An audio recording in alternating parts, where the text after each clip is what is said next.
সেটাতে এতটাই গন্ডগোল লেগে যায় যে জজ সাহেব উঠে চলে যান।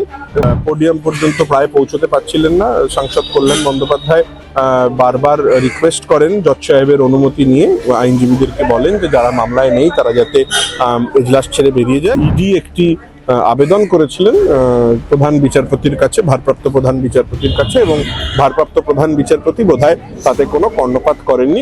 তৃণমূল কংগ্রেসের পক্ষ থেকে তো একটা আবেদন করা হয়েছিল, সেই প্রেক্ষিতে তো বহু জলঘোল আমরা দেখলাম। শেষমেশ কি হলো এবং কি পর্যায়ে রইল?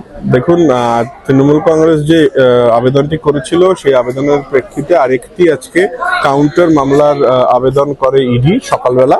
সেটা 2:30-এর সময় ফিক্স করেন জাস্টিস শুভ্রা ঘোষ, এবং আলটিমেটলি 2:30-এর সময় মামলাটি নেওয়া হয়। তার আগে যখন তৃণমূল কংগ্রেসের দায়ের করা মামলাটি 10 নম্বর আইটেম হিসেবে টেকেন আপ হয়, তখন কিছু আইনজীবী এসে বলেন যে তাদেরও কিছু বলার আছে। তখন শুভ্রা ঘোষ জানতে চান, জাস্টিস শুভ্রা ঘোষ, যে আপনাদের এখানে কি বক্তব্য। তো তারা বলেন যে তারা মেম্বার অফ পাবলিকের পক্ষ থেকে কিছু বলতে চান। তো তাদেরকেও তা বলা হয় যে 2:30-এর সময় আসার জন্য।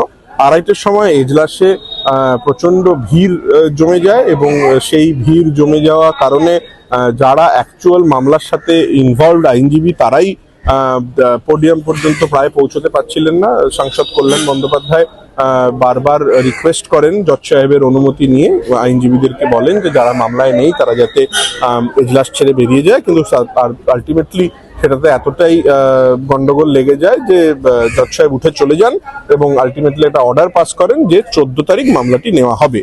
এবং পরবর্তীকালে আমরা যা শুনেছি, ইডি একটি আবেদন করেছিলেন প্রধান বিচারপতির কাছে, ভারপ্রাপ্ত প্রধান বিচারপতির কাছে, এবং ভারপ্রাপ্ত প্রধান বিচারপতি বোধহয় তাতে কোনো কর্ণপাত করেননি, কারণ এটি একটি জুডিশিয়াল অর্ডার পাস করা হয়েছে। তো আপাতত যা দৃষ্টিভঙ্গিতে বোঝা যাচ্ছে যে দুটো মামলাই 14 তারিখ হবে, যেরকম জাস্টিস শুভ্রা ঘোষ অর্ডার দিয়েছে। আরো ভালো ভালো খবর দেখতে সাবস্ক্রাইব করুন বাংলা হান্টের ইউটিউব চ্যানেল। বাংলা হান্টের আরো খবর দেখতে নজর রাখুন। বাংলা খবর মানেই বাংলা হান্ট।